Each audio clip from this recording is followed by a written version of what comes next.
I am so grateful today to have Ronke with us. Ronke is an educator.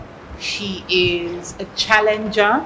We actually met decades ago when she came to FDGC Oyo from Queen's College to play basketball. Handball. Yeah. And we've stayed in contact, and obviously because of the education work that we do, I stay in contact with her. But it's not just the education work, it's your views on loads of things that I think is really progressive. So we asked Ronke to come today as a school owner herself, a proprietor, I think that's the right word, to come and help us to just put some more transparency around our selection process, and actually to help us to identify how we can improve in how we're selecting the children that gain the P2P scholarship. Ronke, to say a few words about what you do, and then a few words about what you observed today and how we can even improve on our process.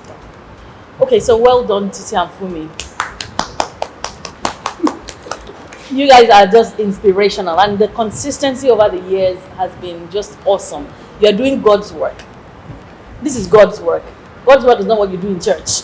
This is God's work, because the Bible says we should go into the world, and you've left the UK to come here to do it. So I commend you, and I'm always inspired. When I see it, I always feel like I'm not doing enough, especially when it comes to giving back. So thank you for giving back.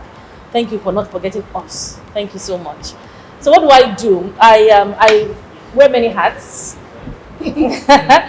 So I run the school in Parkview Estate in Ikoyi. It's called La Poche School. It's a French playgroup, nursery and primary school. And yeah, so today I've come here to support what Titi is doing. Anything they are both doing, it's so inspiring. So when I got the call, it was an honor to serve, just an honor to serve. I wanted to be here by all means, and I am here.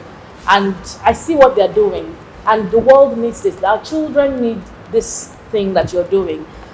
There's so many children that are out of school. Millions. So if we all pick one or two to sponsor, if we all check Titi and Fumi's page, Paths to Possibilities, and see you be inspired to help children along the way. We all should help in one capacity or the other. I mean, when I came here, yes, I'm from an environment where it's a bit more elitist, Ikoyi. And when you stay in such environment, after a while you begin to forget some things. Yeah. So you can just imagine you even being in the UK. We are just talking about Ikoyi here. You being in the UK, there's some things that are just so basic. So seeing children with pencils as short as my little finger and not having sharpeners, that just completely broke me. I had forgotten that things like that even exist. I always assumed that they exist in the slums. But they don't exist in the slums. They exist right next door.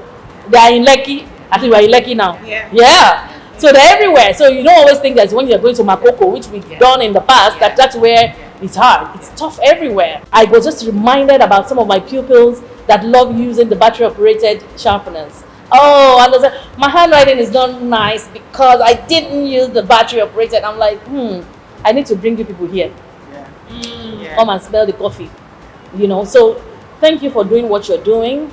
I've seen grown-up children here that are in primary school, and I believe that some of them might have been adopted by somebody, and if that's the case, well done. And they're here. I've also seen pupils, and according to what I've heard, they've selected 2 pupils each from the schools, and they are the best 2. And as I was invigilating, I've noticed that some of them didn't understand the questions.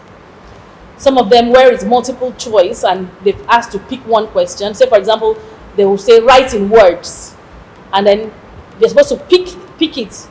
They didn't get it. They were just writing all over the paper. The instruction wasn't understood by some. There was an error in the paper, and nobody spotted the error except one child.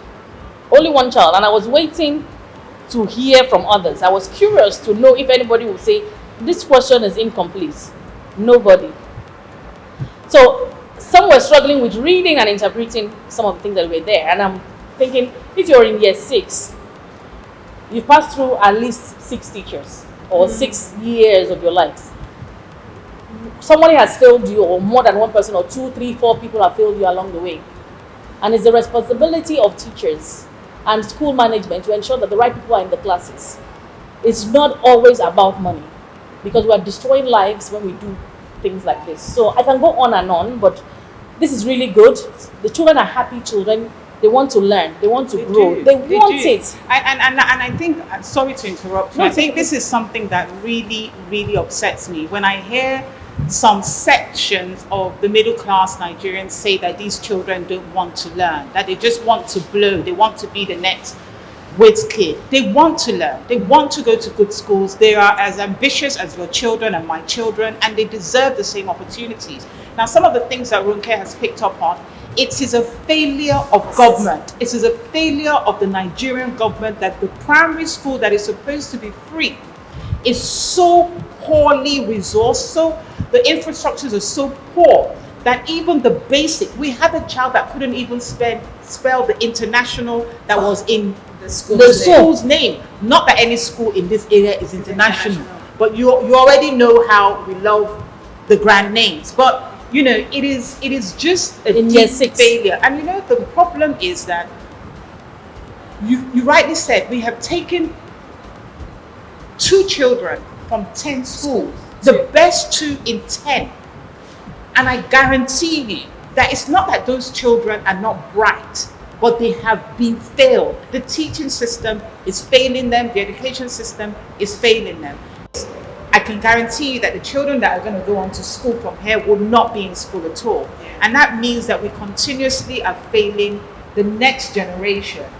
Yeah, I think one thing that stood out for me that Ronke was saying was about the system failing the children. So the system of the teachers, the quality of the teaching, the method of teaching. And one thing stuck to me when you said if a child cannot read, unless there's some other kind of deficiency, any child that is cognitive and doesn't have any kind of neuro disability or shortcomings should be able to read if the time, the effort, the right resources is invested. And today has really even opened my eyes more to the failings that are consistently in the system.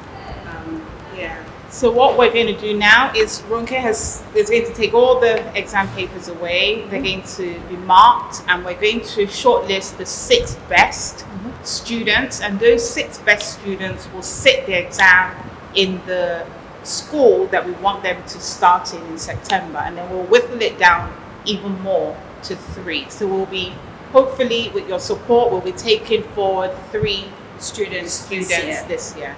Thank you. And well done. Thank you so much. Thank you, Ronke. Thank you. It's really appreciated. I mean, honestly, it's shown us Least so I can much. do. Least So I can much do. about what. Yeah. I didn't pick up on the pencils.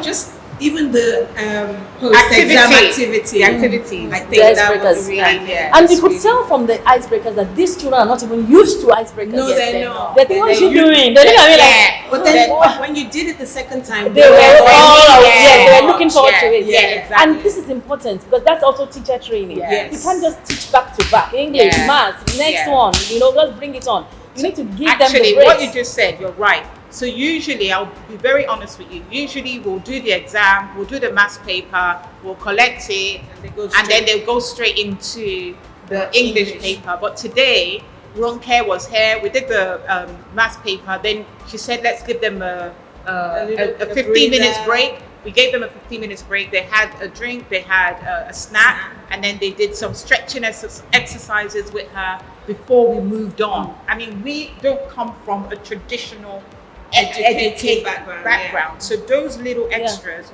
really honestly were very, very welcome. And their brain will get a break as well. And absolutely. They change states. We need to change states from time to time. Even as adults, we need to take a break from time to time. So please support us. Thank you. Thank you so much.